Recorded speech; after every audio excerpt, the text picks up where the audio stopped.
Acteurs de l'insertion, le podcast de l'Union nationale des associations intermédiaires. Bonjour à tous, bienvenue pour ce nouvel épisode d'Acteurs de l'insertion, le podcast de l'Union nationale des associations intermédiaires. J'espère que vous savez ce qu'est une association intermédiaire et l'UNAI.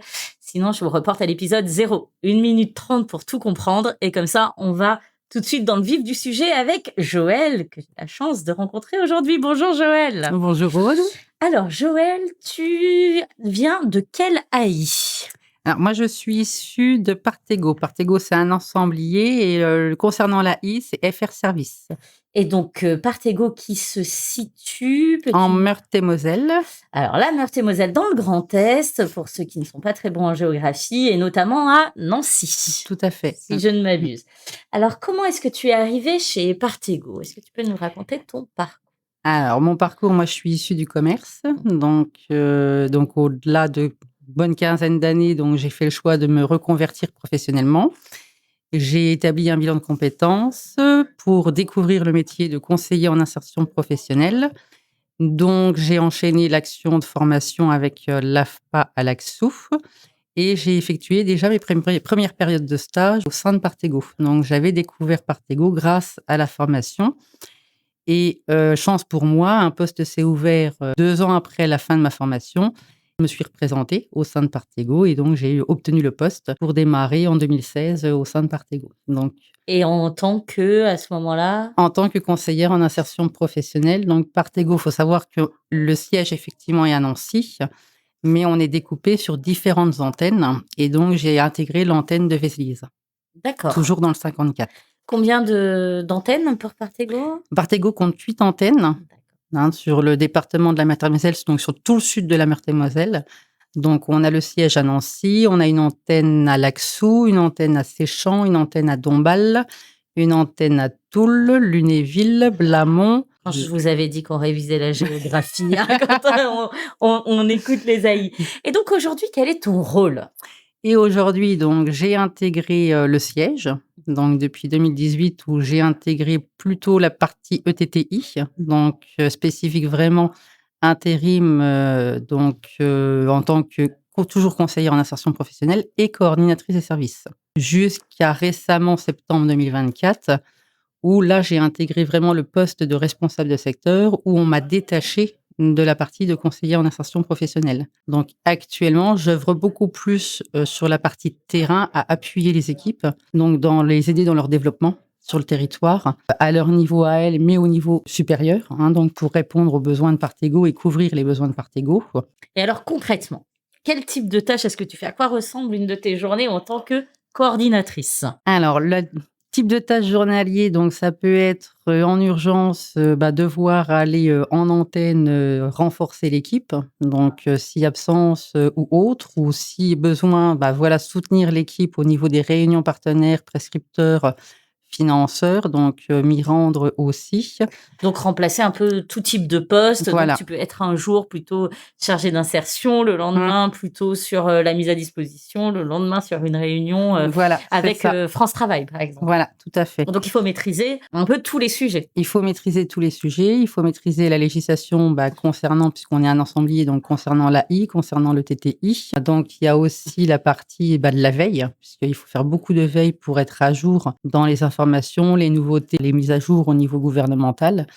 Donc, établir des process, des procédures, donner les directives à l'équipe pour qu'elle les mette en application. Donc, sur toutes les fonctions, sur toutes les agences, donc Oui. hyper mobile, un peu partout, donc hyper intéressant, varié. Complètement.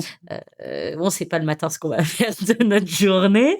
Combien est-ce qu'il y a de salariés permanents au sein de Partego? Au sein de Partego, on compte 22 salariés permanents. D'accord, donc tu travailles un petit peu avec toutes ces personnes. Quelles sont tes relations avec les uns et les autres? Est-ce que tu travailles avec tous? Est-ce que c'est plutôt certains d'entre eux ou d'autres plus régulièrement?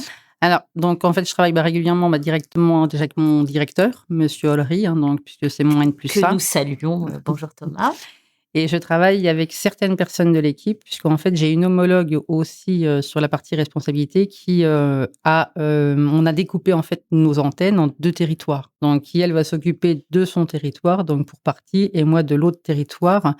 Donc moi, je suis vraiment sur la partie de l'équipe qui est sur le sud Meurthe-et-Moselle et donc j'ai, 6 personnes dans l'équipe, à gérer. Très bien et tu as aussi les fonctions de management vis-à-vis Ouais, de ces ouais, personnes-là? Très bien, donc l'encadrement, fixer des voilà, objectifs, tout à fait. venir à l'aide, Mmh. quand ça ne va pas et avec les salariés en parcours, est-ce que tu as des relations? Alors moins qu'avant, puisque je ne suis plus sur le suivi, hein, des personnes, et de la délégation. J'interviendrai beaucoup plus sur la partie incident. Donc, si, bah, là, on doit procéder à un cadrage, jusqu'à potentiellement, voilà, hein, devoir se séparer de la personne qu'on accompagnait jusqu'alors. Donc ça va être plus cette partie-là, effectivement, maintenant qui m'incombe. Quelles sont les spécificités de Partego en tant que AI ou qu'ensemblier? Est-ce que vous avez, outre le fait que vous avez toutes ces antennes, ce qui fait de vous une grosse AI, est-ce que vous avez, des métiers, particuliers que vous portez ou qui sont majoritaires dans votre Mmh. activité? Tout à fait. Donc au niveau de l'association intermédiaire, donc c'est beaucoup plus au niveau des particuliers qui font appel à nos services. Et donc on couvre les besoins effectivement dans leur perte d'autonomie sur de l'entretien courant au niveau de la maison, donc tout ce qui est entretien intérieur ou extérieur. Donc ça, c'est beaucoup nos besoins et nos réponses qu'on apporte pour les particuliers, pour l'association intermédiaire. Concernant l'entreprise de travail temporaire d'insertion, on est à visée généraliste. Donc on va couvrir les besoins de toute entreprise, de n'importe quel secteur d'activité. Mais pour l'heure, on est vraiment connu dans le transport, donc transport de personnes, notamment pour le permis D, les conducteurs de car ou permis B, chauffeur navette et beaucoup dans les métiers du bâtiment et travaux publics et donc là, on couvre tous les métiers du BTP. Qu'est-ce que tu préfères dans ton rôle aujourd'hui? Dans mon rôle aujourd'hui, en fait, bah, c'est un tout. C'est jamais routinier, donc c'est changeant. Donc je m'éclate dans ce que je fais, donc après c'est ce côté aussi challenge où, bah, voilà, il faut toujours aller chercher puisque donc on n'a pas d'activité propre, hein, en AI, en ETTI. Donc il faut toujours se faire connaître.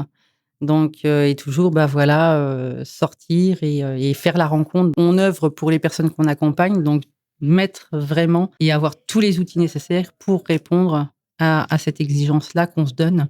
Donc de permettre aux personnes, bah, de retrouver un emploi pérenne. Et justement, est-ce qu'il y a un épisode, quelque chose dont tu es particulièrement fier, que tu as fait seul ou collectivement avec le reste de ton équipe? Je travaille jamais seule parce Mmh. que même si des fois on porte effectivement des dossiers seuls, moi je pars du principe où c'est méritant et mérité pour l'ensemblier, donc ça répond vraiment à ce besoin.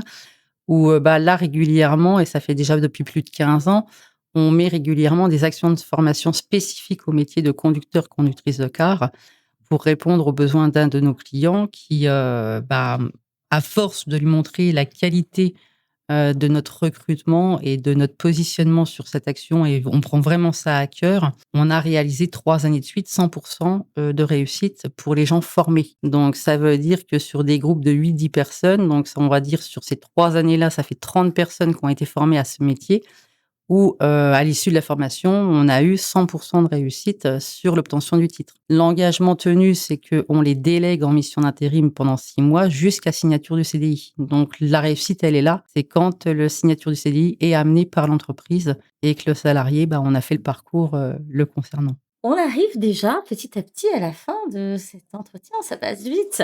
La question rituelle, si tu avais un budget illimité, pour, l'AI, qu'est-ce que tu mettrais en place? Ouf, budget illimité pour l'AI, qu'est-ce que je mettrais en place? Bah, de pouvoir, peut-être couvrir plus de territoires, puisque donc on a des territoires délimités et de pouvoir, bah, aider peut-être plus de personnes aussi. Donc mettre en place aussi pour les personnes qu'on accompagne des sorties culturelles pour aussi un peu casser ce côté professionnel où, il y a ces exigences effectivement, mais leur permettre de créer du lien, de se rencontrer puisque c'est vrai qu'ils se voient peu, ils se rencontrent peu, donc de créer des moments un peu plus convivial et conviviaux, interprofessionnels entre nous, clients et salariés. Merci beaucoup Joël, Merci à toi. de ton temps et de ton témoignage et chers auditeurs, merci de votre écoute et à bientôt pour un nouvel épisode d'Acteurs de l'insertion.